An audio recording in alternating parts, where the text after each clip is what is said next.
Ok, primero que nada, buenas tardes a todos. Les doy la bienvenida a lo que es la segunda parte de los módulos de preparación en el área de química por parte de Fundacite Táchira. Yo sé que esto es una clase enfocada sobre todo a lo que es el área de básica y primaria, pero estos son temas que se pueden ir profundizando e iniciando desde ese momento para que los estudiantes puedan comprender un poco más lo que es la química, porque la química está muy relegada a lo que son las áreas de secundaria. Y eso, a nuestro parecer, ha sido un error, porque los jóvenes son más creativos y curiosos cuando están en una etapa escolar más temprana. Por lo tanto, yo les voy a tocar 3 temas básicos, muy sencillos, que son normalmente el punto de partida para la química del bachillerato, pero que desde ya en segundo o tercer grado se puede dar a muchachos de primaria. El primero, lo que son ácidos y bases. Todos ustedes escuchan o todos sus hijos escuchan y sus estudiantes decir una cosa es ácida o una cosa es amarga. Normalmente esos conceptos de sabores ácidos y amargos están asociados profundamente a lo que son ácidos y bases.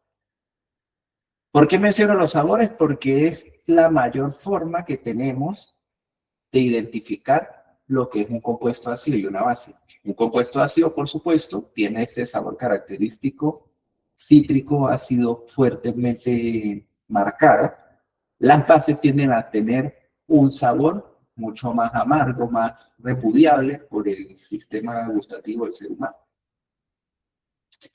Pero hay bastantes formas de explicárselo a sus muchachos. Un ácido, básicamente, es aquel compuesto que es capaz de robar protones, o mejor dicho, de arrancarle partes a otro compuesto. Eso es un ácido en esencia. Ya lo voy a profundizar un poquito más. Una base es todo lo contrario, es aquella que capta esos protones que son liberados para neutralizar o equilibrar una reacción. Suena un poco complejo, pero no lo es tanto. Un ejemplo clásico de los ácidos o una característica muy básica de todos los ácidos es que son irritantes para nosotros. Nosotros tocamos un ácido, independientemente del tipo de ácido que sea, y tarde o temprano empezamos a sentir esa sensación de irritación, de quemadez en la piel. ¿Por qué ocurre eso? Porque a los ácidos les encanta capturar protones que están pegados a nuestra piel. Y al hacer eso, nuestra piel, en cierto modo, empieza a oxidarse. Es un proceso oxidativo muy fuerte. La base, por el contrario, es la receptora de esos protones. Un ejemplo clásico de una base, para que ustedes les puedan explicar a sus muchachos, son todos los jabones conocidos por el hombre. Los jabones tienen esa naturaleza de atraer protones y por eso los jabones en combinación con el agua permiten limpiar. Los ácidos también limpian, pero desintegran en el proceso. Entonces, no es la idea lavarnos con ácidos, sino usar algo que por lo menos nos mantenga intactos en el proceso. Para poder saber si algo es ácido o si algo es básico, sin quemarnos o sin llevarnos los objetos a la boca, porque los niños no los vamos a poner a probar cada cosa que hay en la vida, existe algo bastante fundamental que es el pH.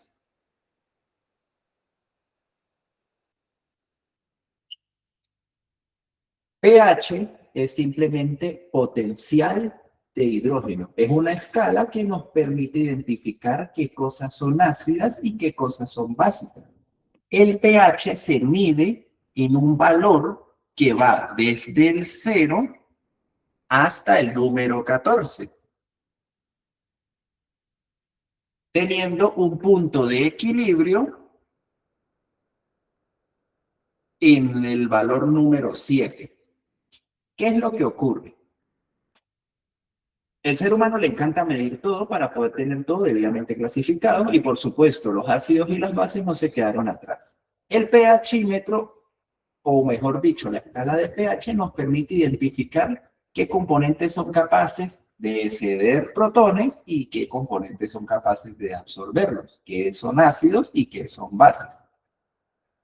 Numéricamente esto es fácil de entender. Cualquier cifra que esté más cercana al número 0 va a ser un ácido.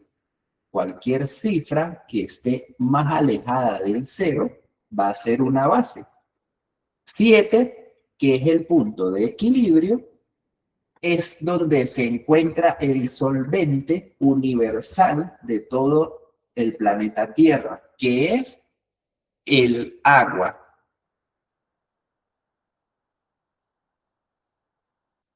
El agua que nos permite vivir tiene un pH exacto de 7. No es ácida, no es básica, está en equilibrio y por eso los seres vivos la prefieren para regularse internamente. También es el solvente universal porque básicamente cualquier ácido en estado puro o cualquier base en estado pura se puede mezclar con agua para obtener miles de soluciones diferentes. Algunos ejemplos muy sencillos de ácidos. En el rango del 0, por ejemplo, está el ácido clorhídrico. El ácido clorhídrico, para los que no sepan, es el ácido que nos permite la digestión, el que tenemos en nuestros estómagos. Del lado básico está la base más universal,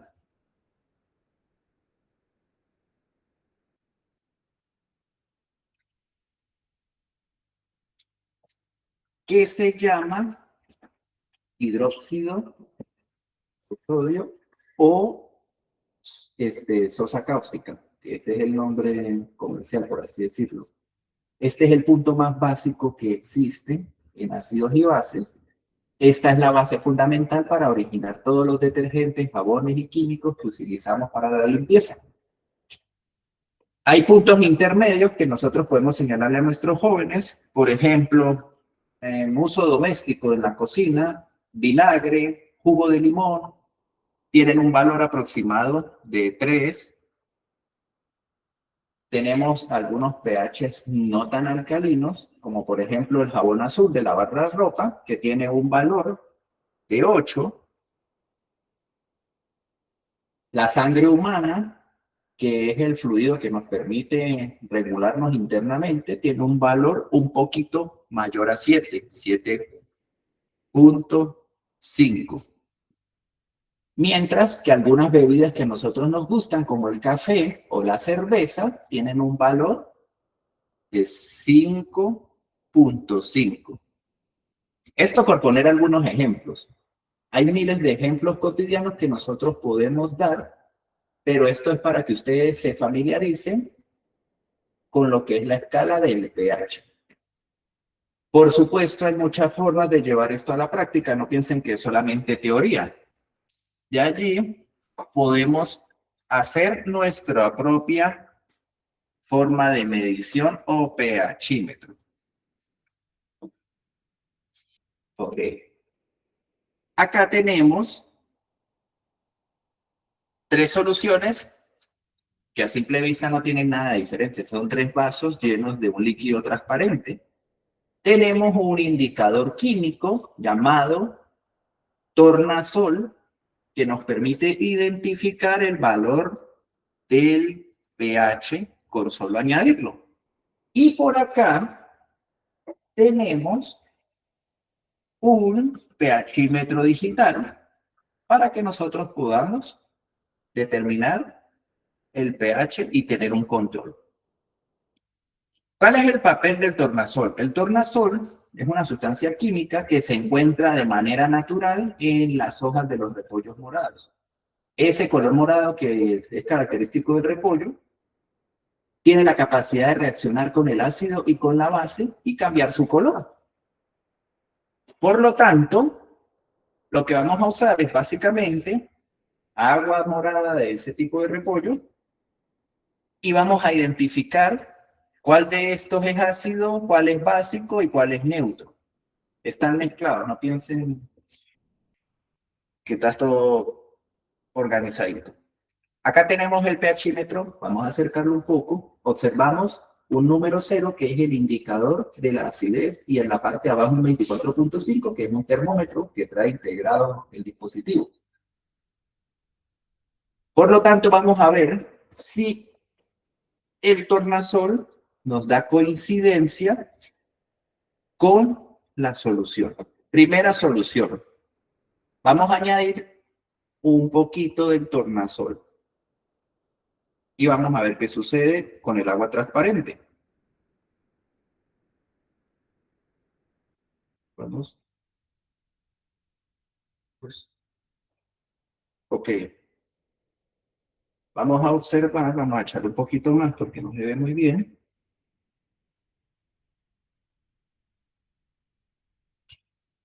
¿Dónde estamos? Aquí. Pero observen el color. El color empieza a cambiar a un azul claro.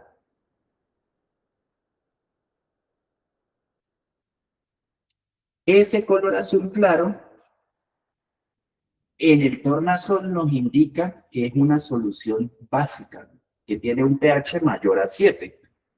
Vamos a corroborar con el pHímetro. Colocamos el pHímetro en la solución y observen que nos marca un valor mayor a 10 unidades de pH. Una solución bastante fuerte. De hecho, está considerado que un valor por arriba de 10 empieza a ser bastante abrasivo para la piel humana. Es decir, es capaz de secarnos la piel, como por ejemplo el cemento, la cal viva u otros componentes que se usan en la construcción que pueden pelarnos las manos si no los manipulamos correctamente. Entonces tenemos una base. Procedemos a lavar el pHímetro porque quedan restos de la solución básica. Cada vez que se utiliza un dispositivo de este calibre, se tiene que lavar para evitar lecturas erróneas. Se lava con agua normal de la llave. Vamos a utilizar ahora otro de los compuestos y vamos a añadirle un poquito de tornasol. Ya creo que esto es mucho. Vamos a sacar un poquito de aquí. Eché demasiado. Entonces pierde el tornasol. Ok. Vamos a añadir y vamos a ver qué ocurre.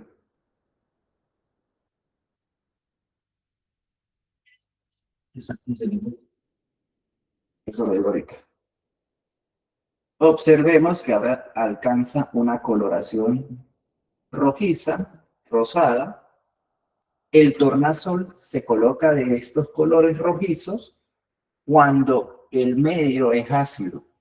Vamos a usar nuestro pHímetro y la lectura nos indica un valor de 3.13 aproximadamente, lo cual verifica que es una sustancia bastante ácida. Volvemos a lavar para limpiar.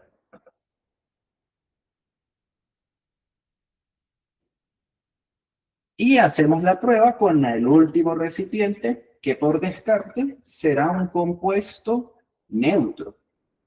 Al aplicar el tornasol, observamos que su coloración a duras penas cambia. Es más, sigue siendo el mismo color púrpura que trae el tornasol por defecto.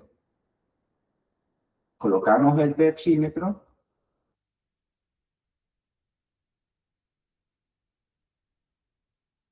Y vamos a revisar.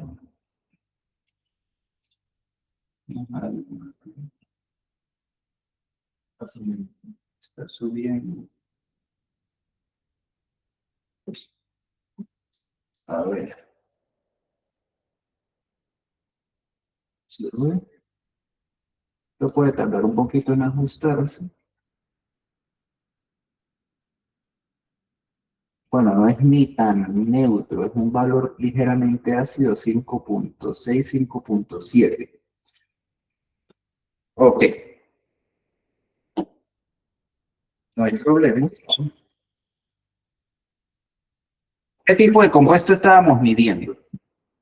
El valor ácido nos arrojó aproximadamente 3. Eso coincide con los líquidos que utilizamos para la cocina. Vinagre. Vinagre tiene un pH de 3 a 3.3 dependiendo de su concentración. Es ácido acético, por lo tanto, es un ácido débil.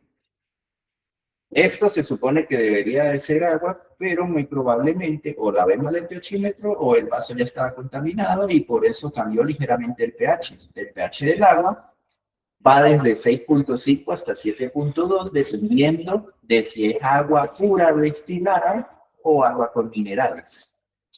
El color azul representa un compuesto básico. En este caso, lo que hice fue colocarle un poquito de cal viva al agua para aumentar su pH hasta un valor cercano a 12, que es el rango en el que se encuentran la mayoría de derivados del calcio, como el carbonato de calcio, la cal viva o el hidróxido de calcio.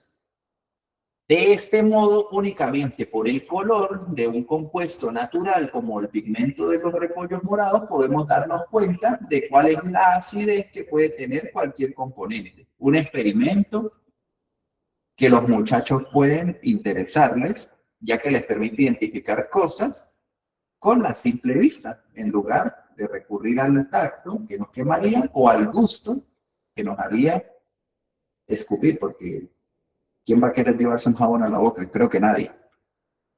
Pasamos a nuestro segundo tema,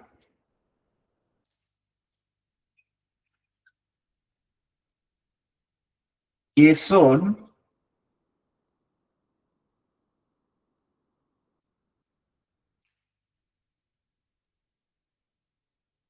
oxidorreducción.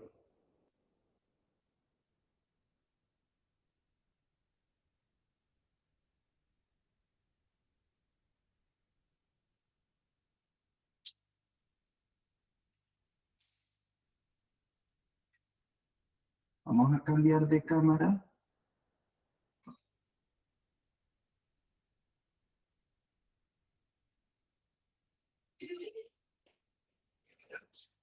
Oxidorreducción.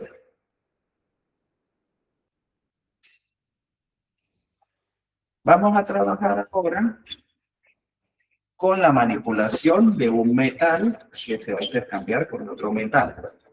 ¿Qué tenemos aquí? Simplemente agua. Este polvito azul se llama sulfato de cobre, conocido popularmente como limpiador de piscinas. Estos se utilizan para quitarle las algas y para quitarle los hongos a las piscinas.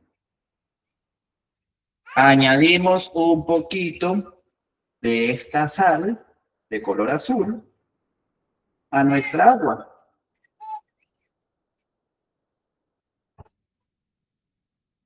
Añadimos bastantica y procedemos a mezclar.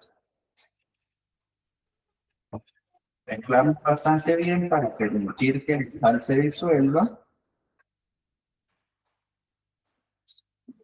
y dejamos reposar por unos segundos. Mezclamos bastante bien.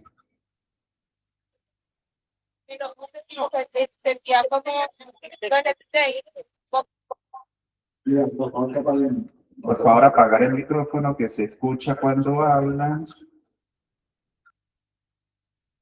Bien. Tenemos disuelta nuestra solución. Acá que tenemos un clavo de hierro común y corriente. Vamos a tratar de hacerle enfoque para que lo vean perfectamente. El clavo es completamente gris, completamente de hierro. No tiene óxido, no tiene nada interesante. Es un clavo común y corriente. ¿Qué ocurre cuando nosotros dejamos caer el clavo en el sulfato de cobre? Lo dejamos caer y vamos a dejarlo un minuto completo, unos 60 segundos, para que la reacción haga su proceso.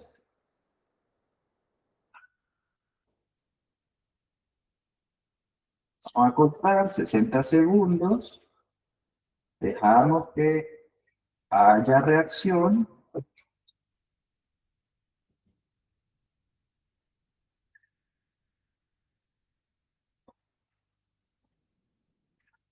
Y finalmente, creo que ya es suficiente. Vamos a revisar. Procedemos a sacar el clavo.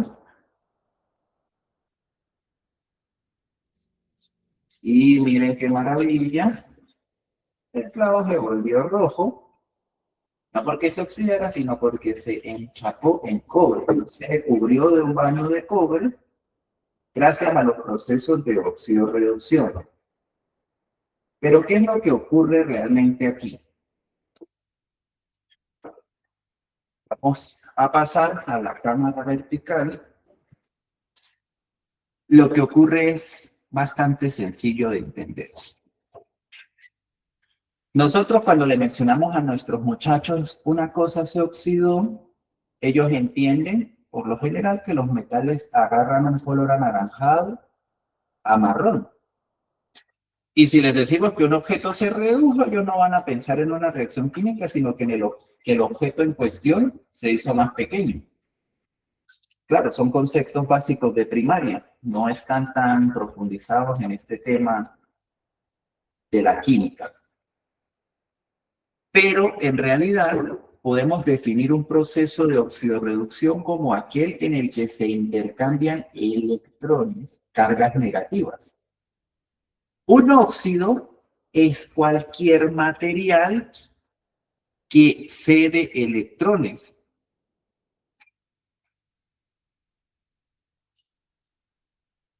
Cualquier material que entrega sus electrones. Un reductor es aquel que absorbe electrones, que se los apropia para sí mismo. No piensen que los óxidos ocurren solamente con los metales. Los procesos de oxidación ocurren con todo, hasta con nosotros los seres vivos. Los seres vivos tenemos procesos, reacciones químicas que implican oxidación. Y el resultado de esa oxidación en los seres vivos es lo que se denomina comúnmente como envejecimiento. El envejecimiento es la oxidación de los seres vivos. En los metales, la oxidación es el envejecimiento del metal. En los minerales, la oxidación es la degradación y envejecimiento de dichos minerales. ¿Cuál es el ejemplo más común de un material que permite que las cosas se oxiden? El metal, por ejemplo, el hierro. En el caso de los seres vivos, el carbono. En el caso de algunos minerales, el calcio o el magnesio son materiales que tienden a oxidarse. ¿Por qué? Porque ellos regalan sus electrones. ¿Qué pasó con el clavo de hierro? El hierro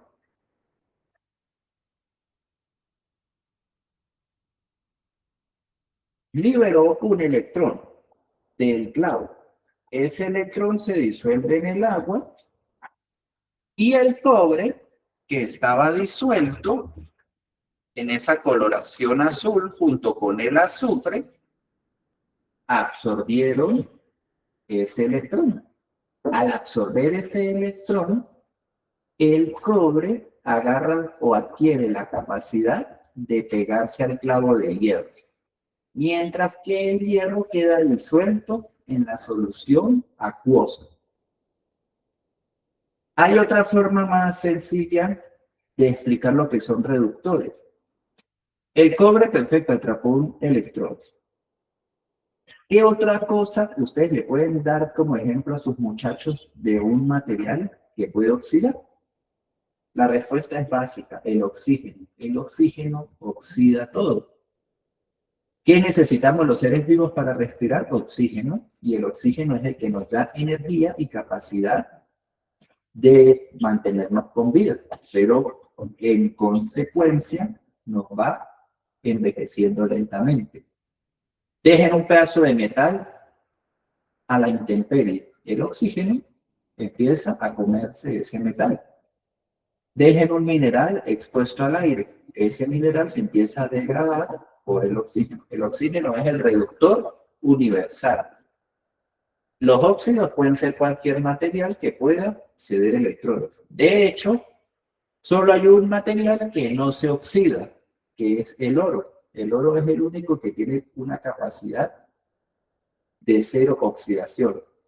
Por lo tanto, a menos que estemos hechos de oro, nos vamos a degradar lentamente. ¿Qué pasó con nuestro clavo? Mire, ya nuestro clavo, ya parece que estuviera rojo vivo más bien. Vamos a mirar qué pasó con nuestro clavo.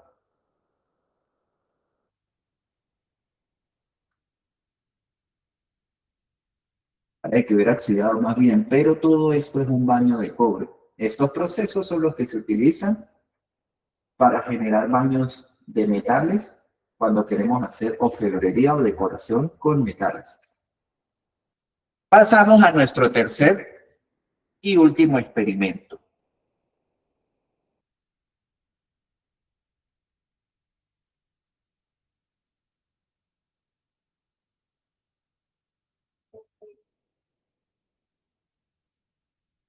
Endo y exotermia. Capacidad de absorber y de liberar calor. ¿Qué ocurre?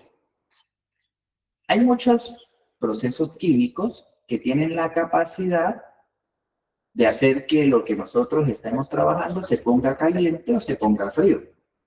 Eso depende del nivel de energía que libere nuestra reacción. Acá tenemos un par de vasos, ya lo vamos a ver, no se preocupen, con sus respectivas soluciones. Paso 1, paso 2, y nuestros agentes para trabajar de manera endo y exotérmica. A ver, vamos a utilizar nuestro pHímetro, que también es termómetro, y vamos a mezclar cada uno de nuestros compuestos con el agua y veamos cuál absorbe y cuál libera calor. Primero que nada, para no hacer trampa, vamos a medir la temperatura de nuestra agua. Nuestra agua, vamos a darle chancecito al termómetro, tiene aproximadamente 24.6 grados de temperatura. ¿Sí? Y procedemos a añadir un poquito de nuestra primera solución o compuesto.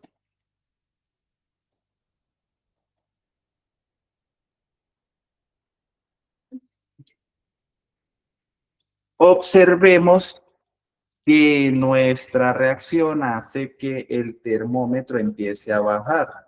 Está marcando 23 grados. Si lo seguimos mezclando, cae a 22 y así de manera sucesiva. Por lo tanto, decimos que es una reacción de tipo endotérmica, que absorbe calor. ¿Qué es lo que estamos haciendo? Estamos haciendo absorción de calor. Ahora tenemos nuestro segundo compuesto. Vamos a mezclarlo y vamos a ver qué sucede. Observemos ahora que pasamos de 22 grados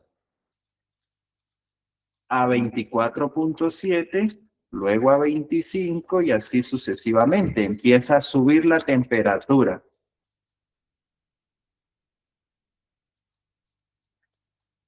Vamos a ver, con la cantidad tan exagerada de reactivo que le puse, se quedó en 25 grados, pero ganó 3 grados de temperatura respecto a la lectura anterior. Mira, alcanzamos 25.4 grados.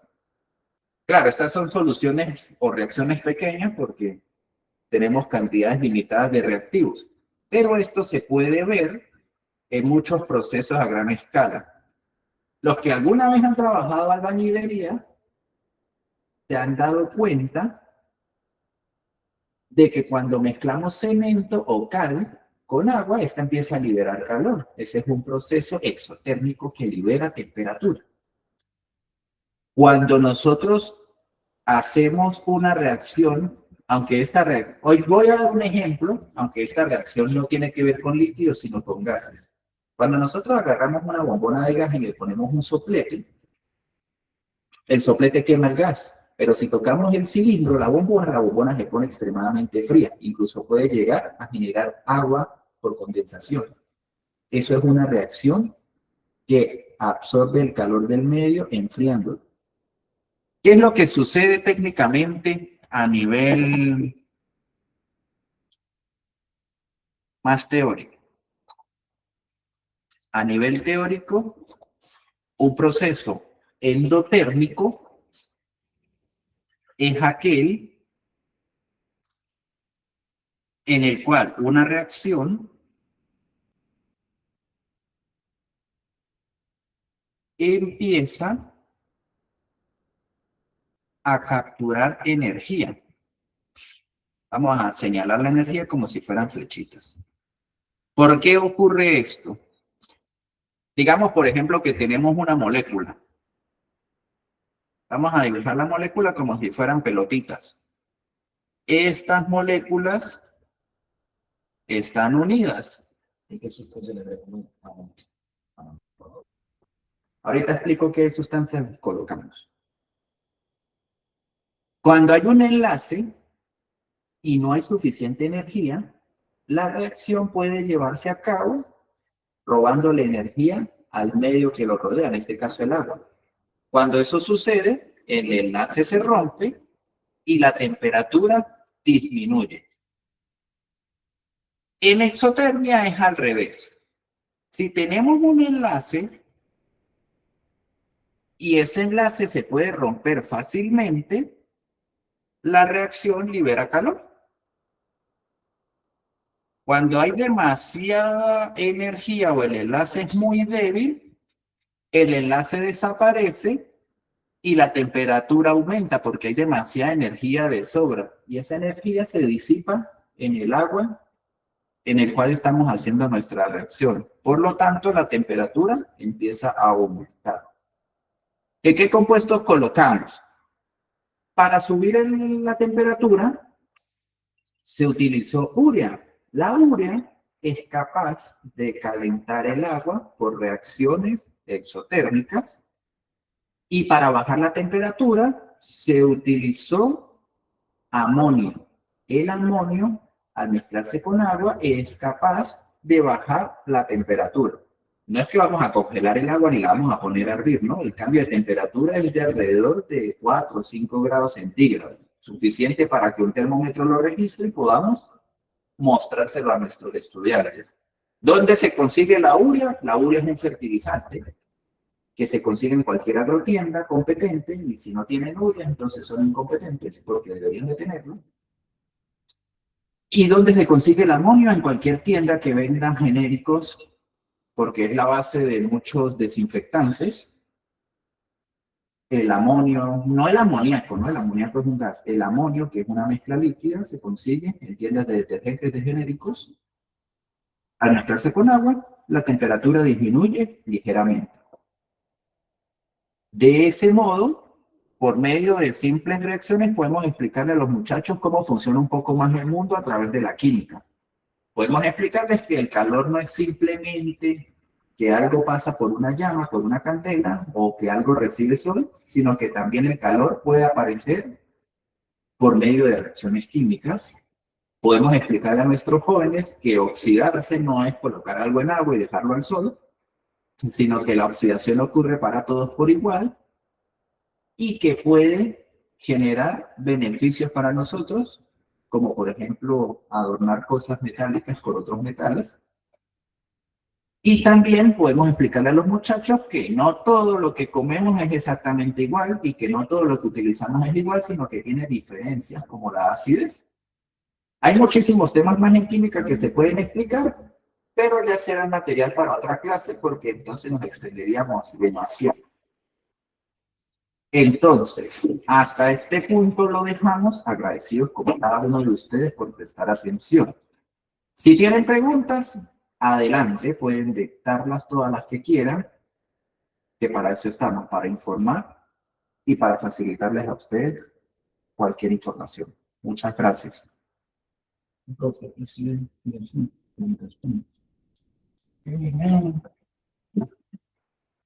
Ahora, ¿quién quiere ver eso?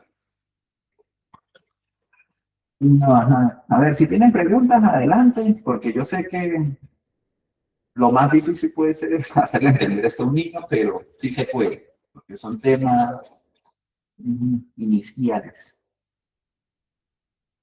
Claro, muy claro, profe, excelente. Vuelvo y repito, para el experimento 1, que fue el de los ácidos, el indicador de pH es simplemente jugo destilado de repollo, morado. El indicador de acidez puede ser cualquier cosa ácida, vinagre, jugo de limón, jugo de naranja, hasta ahí, porque los demás son ácidos y los muchachos se pueden quemar, y no es la idea. Se puede utilizar café, se puede utilizar cerveza, que tienen pH diferentes al agua. Para los indicadores más básicos, se puede utilizar jabones, jabón azul, jabón de lavarse las manos, o en algunos casos más fuertes, un poquito de cloro o lejía disuelto en agua, también baja bastante el pH. También se puede colar un poquito de cal en agua para generar un líquido bastante alcalino. En el experimento de la oxidación, pues utilizamos sulfato de cobre, que es un antifúngico para piscinas, donde vendan materiales para piscinas, consiguen esto por kilos, porque lo venden por kilos y no es muy caro. Hierro, cualquier material con hierro, clavos de hierro, vigas de hierro, monedas de hierro, todo con hierro. Hierro es lo que sobra. También hay otros procesos oxidativos, por ejemplo, oxidación por fuego, que es un papel y una llamarada. También los ácidos sirven para explicar la oxidorreducción, pero para eso habría que explicar a los muchachos con mayor cuidado cómo se hace un intercambio de un ácido a una base. Y eso puede quizás aburrirlos un poco. Y en el último experimento, el de la endo y exotermia, ¿qué se utilizó? Urea, fertilizante básico, y amonio, desinfectante básico, para poder cambiar la temperatura del agua. También se puede utilizar cal viva, como ya se los mencioné, mezclar cal viva con agua hace que el agua caliente, no que hierva, sino que aumente ligeramente su temperatura, al punto de que los niños puedan notarlo al tocar el vaso, se pone tibio.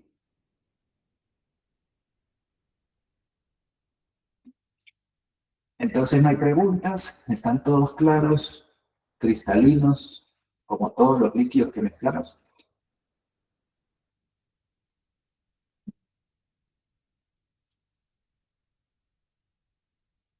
Ok. Si no tenemos ningún tipo de duda, me despido, agradecidos con ustedes y nos vemos en la siguiente actividad de química.